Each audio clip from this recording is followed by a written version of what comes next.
No nos roban nuestro propio aliento de ayer. Nos sentimos muy orgullosos de esta vieja raza indígena y odiamos estas oligarquías que nos ignoran. Y detestamos a esta gente que odia al pueblo y cree que a la raza colombiana se le pueden volver las espaldas y que el país político puede jugar con los dados de su habilidad sobre la túnica de nuestro patriotismo. Para entender muchas cosas de Colombia, hay que devolverse a 1948, ese momento en el que asesinaron a Jorge Eliezer Gaitán, un líder del liberal que representaba a la gente del pueblo, a los que no tenían voz, a los que sentían que el país no los estaba escuchando. Su muerte no fue cualquier cosa. Ese día en Bogotá estalló el Bogotazo. La ciudad se llenó de caos, de rabia y de fuego. Pero lo más fuerte es que eso no quedó allí, porque Colombia ya venía cargada de una tensión muy fuerte entre una rivalidad histórica entre liberales y conservadores. Dos formas de ver el país, dos bandos enfrentándose desde hace muchos años. Pero después de la muerte de Gaitán, todo eso explotó. Y vino después, se conoció como la época de la violencia. Una época en la que el país prácticamente se rompió por dentro, donde ser liberal y conservador podía costarte la vida. Y aunque muchos piensan que solo pasó en las ciudades, la verdad es que también se sintió muy fuerte en los pueblos, en zonas rurales, en lugares donde el Estado casi no llegaba.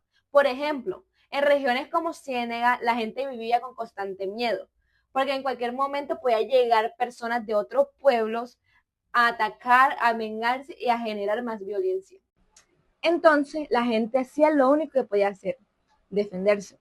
Sacaban a los hombres de sus casas, los reunían y los ponían a vigilar, cosas que ellos no tenían que hacer, ya que eran campesinos, gente de común, no eran soldados. Los ponían a zapatear, a estar pendientes y a cuidar la entrada del pueblo. Y es allí donde esta historia deja de ser solo una historia y se vuelve algo personal. Porque en mi familia no solo es un cuento. Mi bisabuelo, Manuel Gómez, le tocó vivirlo. Una noche lo sacaron de la casa, junto con otros hombres del pueblo. No hubo opción, solo les dijeron tenían que ir a cuidar. A él le tocó quedarse en un puente, solo, en la oscuridad, pendiente de cualquier movimiento. Imagínate eso, estar allí sin saber que en cualquier momento iba a aparecer gente armada, sin saber si ibas a volver a tu casa o sin saber si vas a volver a ver a tu familia. Y todo eso por una guerra que ni siquiera era tuya. Y eso es lo que más impacta la violencia, que muchos no estaban peleando por política, estaban tratando de sobrevivir, pero igual les tocó meterse en un conflicto. Por eso, cuando en mi familia se habla de esa época, lo hacen con una seriedad. Dicen, eso no es un cuento, es una realidad. Y era una realidad de violencia, de miedo, de gente que se estaba muriendo por ser liberales o conservadores. Y esta historia, como la de mis abuelos, no son únicas. Son pruebas de esta guerra se vivió en los pueblos, en las casas y en las familias. Y todavía se recuerda. Y tal vez lo más importante de recordar todo esto no es quedarse con el dolor, es entender que hubo un tiempo en que pensar diferente era suficiente para acabar o perder la vida de alguien. Y hoy, aunque el país ha cambiado, esa historia nos sigue hablando, nos recuerda lo fácil que es dividirnos y lo difícil que es volver a unirnos. Pero al final no eran solo liberales y conservadores, eran vecinos, amigos, eran familias enteras que han terminado separadas por el miedo.